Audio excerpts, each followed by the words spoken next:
Faris Hammadi is an Imam living in the UAE.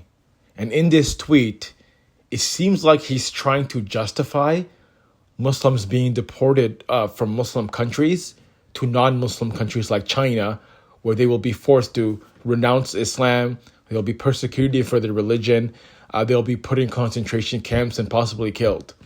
And he's trying to equate that to the Treaty of Hudaybiyah, which was a treaty during the lifetime of the Prophet ﷺ between the Muslims and the Meccan pagans who they were at war with. So in this tweet, he actually got criticized by a lot of Muslims on Twitter for such a false equivalence. Hammadi says here in this tweet, part of the Treaty of Hudaybiyah was that any disbeliever who accepted Islam and came to the Prophet would be sent back to the kuffar, while any Muslim who left Islam would be welcomed by the kuffar and not returned to the Muslims. The Prophet accepted this condition for the greater benefit, maslahah, of the Muslim community. The Prophet handed over two Muslims to the disbelievers, Abu Jandal and Abu Basir. It was narrated that Abu Basir was severely tortured before his escape to the Muslims. Now imagine a ruler today handing over a Muslim to transgressing kuffar for the greater benefit. The wicked will quickly accuse that ruler of being an apostate because of this act. May Allah guide us all to the sunnah. So he's essentially trying to equate the two actions and basically saying that, hey, it's okay to deport Muslims from Muslim countries where they will be forced to, renounce their religion, right? And the Muslims in this tweet actually criticized him, and you can see it on the screen right here, and they're saying that he's using a false equivalence. Not only that, the treaty was a temporary period, and it did not apply to women, Muslim women whatsoever.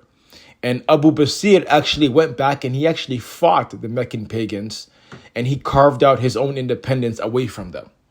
So anybody who is actually knowledgeable of the seerah of the Prophet ﷺ and is knowledgeable of the religion itself will be able to quickly pick apart his futile and basically surface level argumentation, right?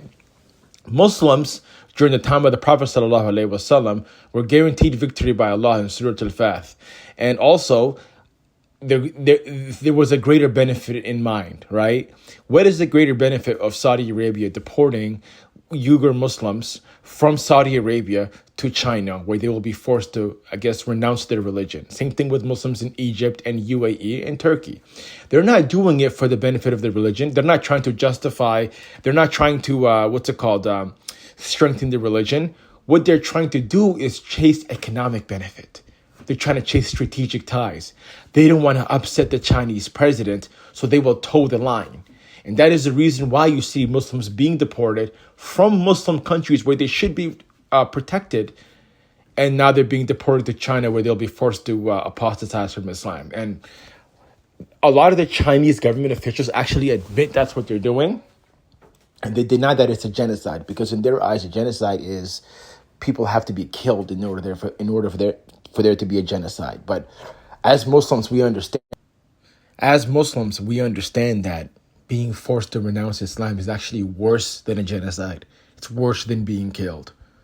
I mean, you might as well drop a nuke at me at this point, because I do not want to be born into a non-believing family. Nobody wants their descendants to be born into disbelieving families. So what China is effectively doing is something that's actually worse than a genocide. And they actually admit it. They admit they want to turn the Muslims in China into communist atheists. That's what they want them to do. So the fact is that the Muslim countries and Muslim rulers are not protecting them is bad enough. And not only are they not protecting them, they won't even make a symbolic vote at the United Nations on their behalf. I mean, when you have Western countries like the United States and Australia and France and Canada, they're all voting to investigate the Uyghur genocide. And do you know who's voting against that UN resolution? Muslim countries. Every Muslim country voted against it. Imagine that. So forget about trying to defend the Uyghurs. Forget about trying to house the Uyghurs. You won't even condemn them on a global stage at the UN, where, the UN is a disbelieving institution. It is a paper tiger. It doesn't actually have any real authority. But you won't even give a symbolic vote on behalf of the Uyghurs, which tells you what the mentality of many of these Muslim countries are. So Faris Hammadi defending it is unacceptable. He needs to look at the bigger picture, and he needs to have more protective jealousy for his fellow Muslims instead of trying to defend something like this. But that's all I have to say on the subject. Assalamu alaikum wa rahmatullahi wa barakatuh, and let me know what you think.